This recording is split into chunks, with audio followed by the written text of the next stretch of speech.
কানে শুনিল রাজাকেও অপচক করিছে আজি সীতার চরিত্র। দাদা তেরের মারফর কথা পথিও নাচাব দাদা। আনৰ অপজক ৰচনা কৰাটোৱে সিহঁতৰ কাম। অগ্নিদগ্ধ কুদ্ধ কুবৰ্ণক যদি নুবোলে কুবৰ্ণ তেন্তে তেন্তে কি কৰা যায় এই অযোধ্যাবাসীক? দাদা সামান্য ৰজকৰ কথা আমি নকৰোঁ বিশ্বাস। সমগ্ৰ জগতেও যদি কয় কলংকিনী জনক দুহিতা, তথাপিতো দাদা জানকী মাতৃ গতি চিৰ পূজ্য জগতৰ। আৰু সেইবাবে দাদা সামান্য ৰজকৰ কথা আমি নকৰোঁ বিশ্বাস।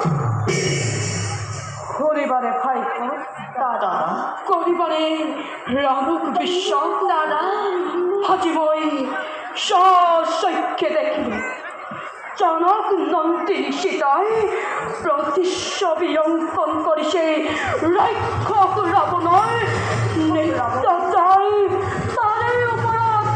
দাদা কি কলা দাদা? জনক নন্দিনী জানকী মাতৃয়ে প্রতিচ্ছবি অঙ্কন করি রাক্ষস রাবণৰ পিত্রা যায় তারে উপরাধ। নহয় নহয় এই কথা মোৰ কেতিয়াও নহয় বিশ্বাস। অসম্ভৱ দাদা, অসম্ভৱ। অসম্ভৱ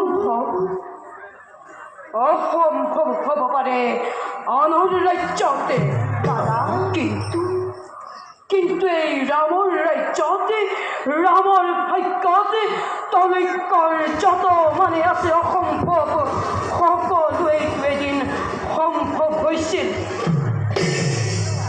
পৈমত্ৰীৰ কংকীৰ কুপদৃষ্টি পঞ্চবনৰ সৈন্যমৃগ পানীত উপঙাকিলেই সকলো অসম্ভৱেইটো সম্ভৱ হৈছিল ৰঘুবংশী ৰামৰ ভাগ্যত।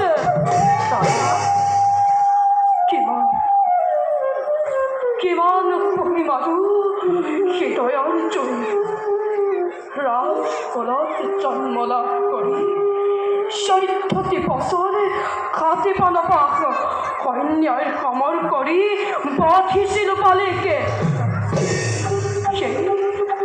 সেই তাপে তপি থাকে আজি মোৰ হৃদয়তে। সাগৰত সেতু বাঠি সীতাৰ কাৰণে